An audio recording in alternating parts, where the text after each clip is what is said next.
In every city, there are stories hiding in plain sight, moments that pass most people by, but have the power to reshape entire lives. This is one of those stories. It's called An Invisible Thread, the true story of a chance encounter that rewrote the destinies of two people who couldn't have been more different. And if you stick with me, you'll discover just how far a single act of kindness can ripple. Spoiler, this isn't just inspiring, it's life-altering. So grab a seat, hit that subscribe button if you love true stories that restore your faith in humanity, and let's dive in. New York, early 1980s. Bright lights, big dreams, and a city that never sleeps. But for every shining billboard in Times Square, there was a shadow. Cracked sidewalks littered with needles, subway cars full of graffiti, entire blocks ruled by gangs. Millions came chasing opportunity, yet millions more fell into the traps of poverty and addiction. It was a city of extremes, and in that chaos, two paths crossed. Laura Schroff was one of those ambitious dreamers. By day, she hustled deadlines in the fast-paced world of advertising, polished on the outside, but carrying quiet scars from the past. Childhood hadn't been kind to her. An abusive father, nights of fear, and the ache of feeling invisible. But in true New York fashion, she put on high heels, straightened her blazer, and pressed forward. Her motto was simple: keep moving, never stop. And Maurice, meanwhile, he was just 11 years old, but he'd already lived a lifetime of hardship. His mother was gripped by addiction, his father was absent, his grandmother lost in her own struggles. For Maurice, childhood didn't mean playgrounds and cartoons. It meant empty refrigerators, nights alone, and figuring out how to survive in one of the toughest neighborhoods in Brooklyn. Hunger wasn't just in his belly, it gnawed at his very soul.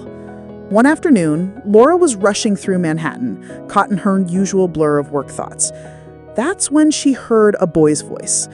"Excuse me, lady," Maurice called out, his tone equal parts desperate and cautious.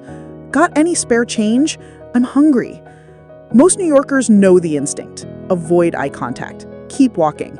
The city teaches you to harden your heart, to protect yourself from every request on the street. Strangers disappear into the crowd every second. But something stopped Laura in her tracks. Maybe it was the way Maurice's eyes held a strange mixture of wariness and hope. Maybe it was her own childhood, the voice of the little girl inside her who had once prayed for someone to notice her. Whatever it was, she turned around. "Are you really hungry?" she asked, studying him. Maurice nodded, almost embarrassed, as though hunger itself were a crime. Laura thought for a second. Then she smiled. "Come on, let's get some food." Together, they walked to a glowing McDonald's, the golden arches promising warmth and something more important: normalcy. Inside, the smell of fries wrapped around them like a blanket. Maurice slid into the booth cautiously, watching Laura like she might vanish. She ordered him a burger and soda, and when the tray landed, Maurice devoured the food as if he hadn't eaten in days. But here's the thing.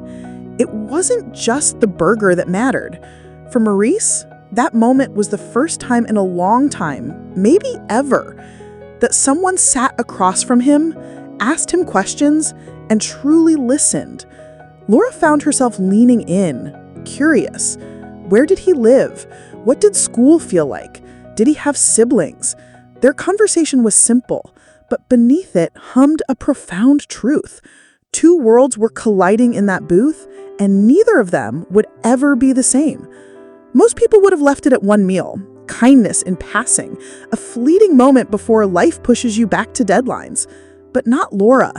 There was something about Maurice she couldn't shake, a tug at her heart that felt almost supernatural, like an invisible thread pulling her back. So she made a promise. "How about we meet here next Monday? My treat." Maurice blinked, unsure if she meant it. But the next Monday, there she was.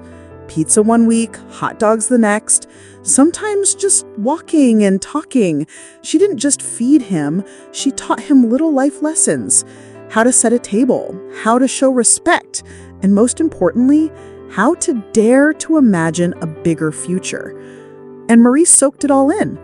For every distraction the streets threw at him, Laura became his anchor, a reminder that he mattered, that someone cared. One invitation changed everything. Laura brought Maurice to her family's Thanksgiving. Imagine being a boy used to scavenging for scraps, suddenly seated before a table piled high with turkey, stuffing, cranberry sauce, the works.